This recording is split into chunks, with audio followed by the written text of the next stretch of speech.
Audrey Liddil. I'm from Pocatello, and I'm the FCS educator there. And tonight I chose for our side dish a recipe that uses very normal foods that you have quite often in your home if you grow a garden in the summertime. It's called Parmesan vegetable spiral, and so it uses zucchini, yellow summer squash, tomato, potato, onion, and garlic. I really like to find recipes that are new and different, that use some of the things that we have around. And also, even this time of year, as I went to the store, those types of foods are easy and available to find and inexpensive.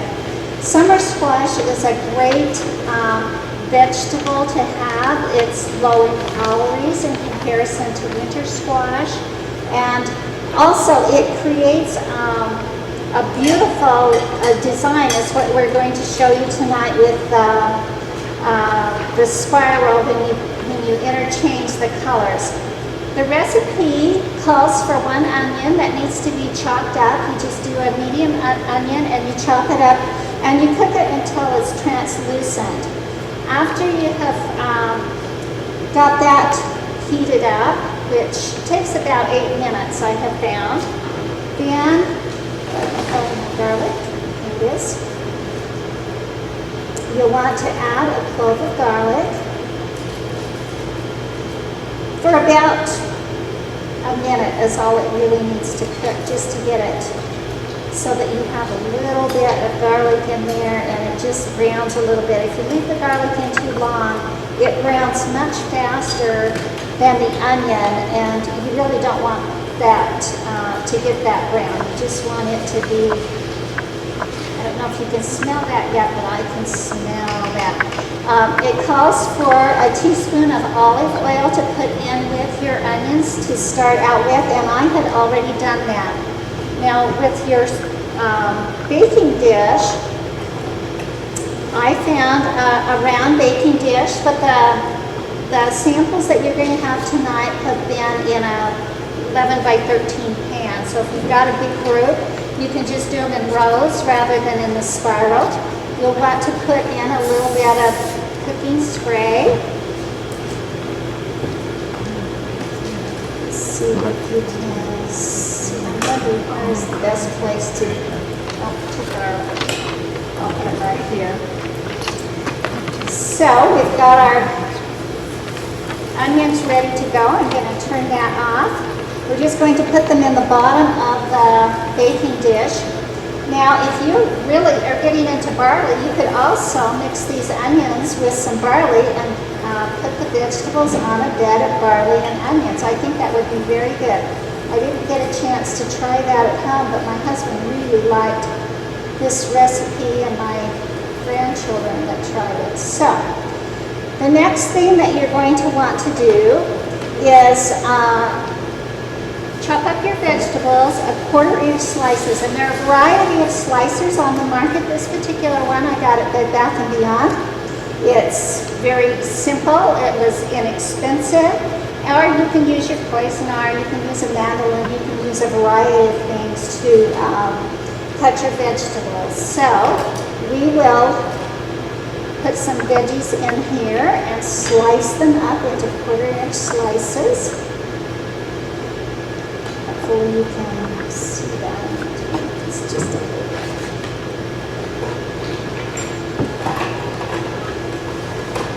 I did notice on the TV that they had one that was on special for like $20, and you could get 2 for $20, but then you had to buy, or you had to pay for the postage and handling, and I thought, well, it's just as easy to go down to Bed Bath & Beyond, and I didn't want to, so this worked out really well.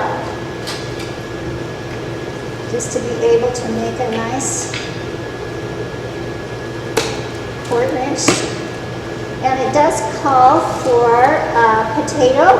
A russet or a red would work, and I did some red potatoes, and we like that because we like the color.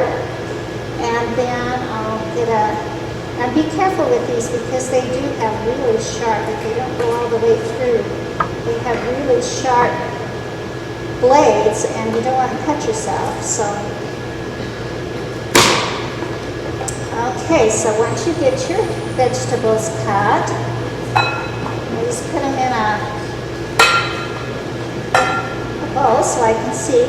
You start around the edge and you just start every other one. So I'm doing a potato, a yellow squash, and a piece of zucchini, and then I'll put in a tomato. And you can gauge this on the kinds of things that your family likes. I have a granddaughter that doesn't like tomatoes, and so I put in more of the other vegetables and just a tomato every so often rather than have them as, you know, lined up like we could here. So it's just however you want to do that. Now this will bake in a 375 degree oven for 35 minutes, covered with aluminum foil. And then after it's cooked for about 35 minutes, then you'll want to take it out and then you add the Parmesan cheese and bake it uncovered for the additional 25 minutes. So you can kind of get an idea of how this is going to go together. And if you have some little pieces at the end, then those can go into the middle. You want to put a little time on it, and you just basically, it calls for a teaspoon that you can use whatever amount that you like for your family. It calls for a little salt, and I'm just using some sea salt, and it calls for a little black pepper. And you just season it the way that you want to have it. All right, are there any questions? Oh, and I've got one more thing to say. As many vegetables as this makes, you can have, if you're figuring like a half a cup serving, you can actually eat a lot more than that. And the recommended daily allowances now are like to have the minimum 2 cups for adults, or 2 cups for adults to like 6 cups. So it's easy to get at least 1 full serving. So rather than having like, you know, a half cup serving, you could have 2 servings and have that cup of vegetables in there. And that's a really good way to get your vegetables. Are there any questions?